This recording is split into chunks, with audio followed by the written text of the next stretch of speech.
Finally এক্সামের আগের দিন রিপোর্ট লেখা শেষ হলো। এই রিপোর্ট লেখা নিয়ে অনেক স্ট্রেস গেছে, অনেক মারাত্মক একটা স্ট্রেস গেছে। এরপর সকালবেলা উঠে প্রেজেন্টেশন প্রিপারেশন নেওয়ার চেষ্টা করতেছি, বাট কোনোভাবেই ফোকাস আসতেছে না যে আজকে পরীক্ষা শেষ সেটা ভেবে। এরপরও চেষ্টা করতেছি, তাও একদম ফুল প্রিপারেশন নিয়ে যাইতে পারি নাই। এরপর রেডি হইলাম প্রেজেন্টেশনের জন্য এই রেডি হইতেই আমার আসলে খুব ভালো লাগে, মোর দ্যান প্রেজেন্টেশন। তারপর প্রেজেন্টেশন শেষ, অনার্স ফাইনাল এক্সাম আসলে শেষ। এর থেকে চিল আর কিছু হইতে পারে না, এখন শুধু চিল আর চিল। আপাতত ক্যারিয়ারের টেনশন বাদ।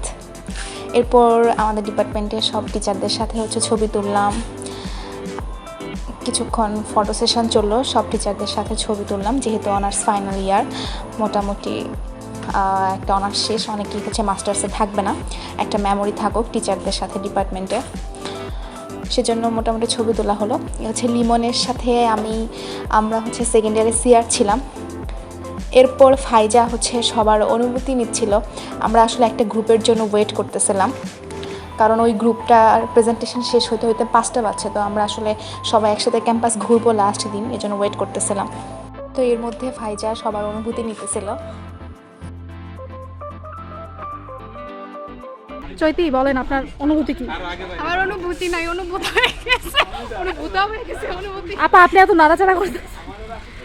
ওকে, টু বি অনেস্ট, আমার 5 বছরের অভিজ্ঞতা, 6 বছর, ওকে অলমোস্ট 6 বছর। 6 বছরের অভিজ্ঞতা এই ডিপার্টমেন্ট অনেক ক্রুয়েল ভাই। আমি জানি না আমি কেমনে সার্ভাইভ করছি, but finally it's over. Yes, we survived. We are celebrating finally. Congratulation on surviving.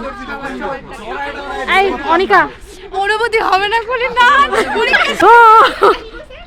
মুরগি ডান্স হচ্ছে। এই যে লিমনের অনুভূতি নেওয়া হয়েছে, তা আমি আরেকবার নিচ্ছি। আবার অনুভূতি জানতে চাও? এমনি অনুভূতি নাই, আর কত অনুভূতি? কেন?